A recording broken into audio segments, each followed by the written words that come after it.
তো বুঝতেই পারছেন এতদিন ধরে একটা ছবি এত কষ্ট করে পরিশ্রম করে অনেক স্বপ্ন নিয়ে তৈরি করা হয়, এন্ড রেজাল্টটা কি হবে সেটার জন্য আমরা সবাই ওয়েট করে থাকি। তো আজকে ট্রেলারটা দেখে আমরা সবাই খুব এক্সাইটেড।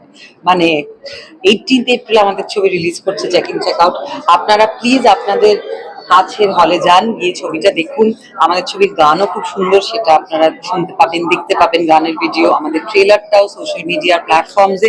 প্লিজ আপনারা গিয়ে দেখুন, আর ভালো লাগলে প্লিজ কমেন্ট করুন। সত্রাজিৎ তো খুব মজার একজন মানুষ, এবং সত্রাজিৎ একজন অভিনেতা, মানে আমি বলতে পারি আমার ব্যক্তিগত অভিজ্ঞতা, ভীষণ মানে জায়গা দেয়, প্রচুর স্পেস দেয়। ও তোমার এটা মনে হচ্ছে, হ্যাঁ তুমি করো না, আচ্ছা তোমার এটা ঠিক আছে, আচ্ছা তুমি করো।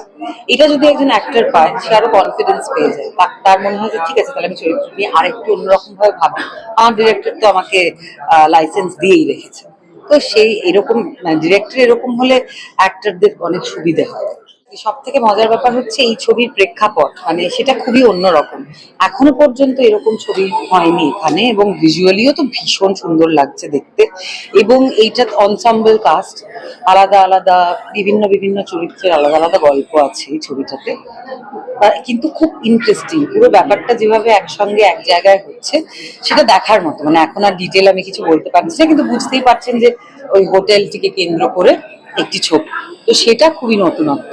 আর আমরা শুটিং করাকালীনও খুব মজা করেছি, সবাই মিলে অনেক খাওয়া দাওয়া আনন্দ আড্ডা, তার মধ্যে ডে নাইট শুটিং চলেছে, কিন্তু খুব মজা করেছি। রাতুল শঙ্কর এত বছর পরে একটা একদম অন্যরকম ক্যারেক্টারে।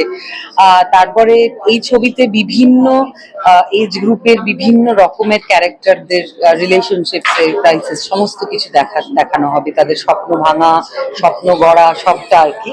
অ্যান্ড অলসো একটা এই হোটেল ইন্ডাস্ট্রিটার মধ্যেও যে কতটা ইমোশন জড়িয়ে রয়েছে, সেটা এই ছবিটা থেকে অনেকটাই বোঝা যাবে।